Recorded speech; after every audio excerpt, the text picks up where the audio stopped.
সুন্দরভাবে জবাব দিতে পারি যে আল্লাহ আমার উপর যে দায়িত্ব অর্পিত হয়েছিল আমি একটু অন্যায় করি নাই, ভুল করি নাই, ত্রুটি করিনি। তার মানে নির্বাচনটি অত্যন্ত চমৎকারভাবে, নিরপেক্ষভাবে, সুষ্ঠুভাবে হয়েছিল, যার প্রেক্ষিতে আজকে আমাদের মাননীয় সংসদ সদস্য মহোদয়গণ এখানে উপস্থিত আছেন, প্রতিমন্ত্রী হয়েছেন আমাদের। আপনারা একটা জিনিস বিবেচনা করেন যে নির্বাচনটি হয়েছে আমাদের 1 মাস এখনো হয়নি, এবং আমাদের প্রতিমন্ত্রী মহোদয়গণ শপথ নিয়েছেন গত 16 তারিখে।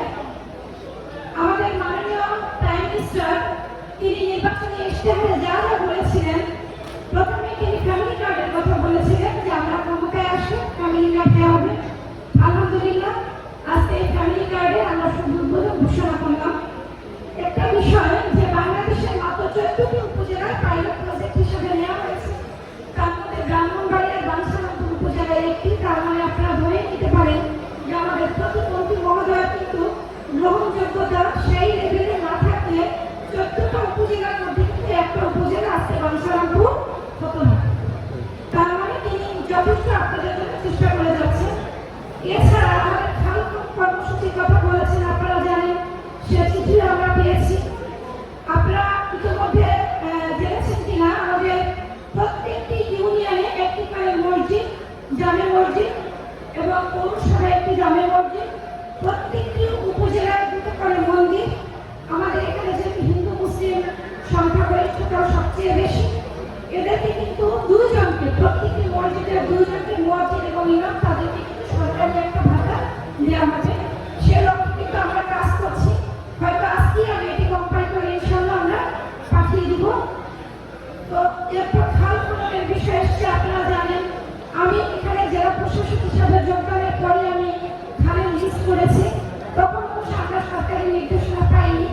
এখন যেহেতু পেয়েছি, আমার এই কাজগুলি করতে আমি আরো আনন্দিত বোধ করছি। আপনারা জানেন বিগত দিনে খাল, পুকুর সবই মোটামুটি ভরাট হয়ে মানুষের দখলে চলে গিয়েছে।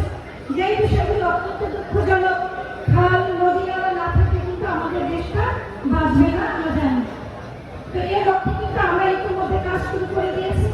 সরকারিভাবে চিঠিও পেয়েছি। আপাতত প্রত্যেকটি উপজেলার 2টো করে খাল, পৌরসভার 2টো করে খাল খননের বিষয়ে আমরা ইতিমধ্যে নির্দেশনা পেয়েছি এবং আমরা কাজ শুরু করে দিয়েছি।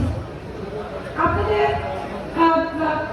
সদর অবগতির জন্য জানাচ্ছি যে কিছু কিছু মন্দিরের কিছু জমি মানুষের দখলে চলে গিয়েছিল, বেদখলে চলে গিয়েছিল।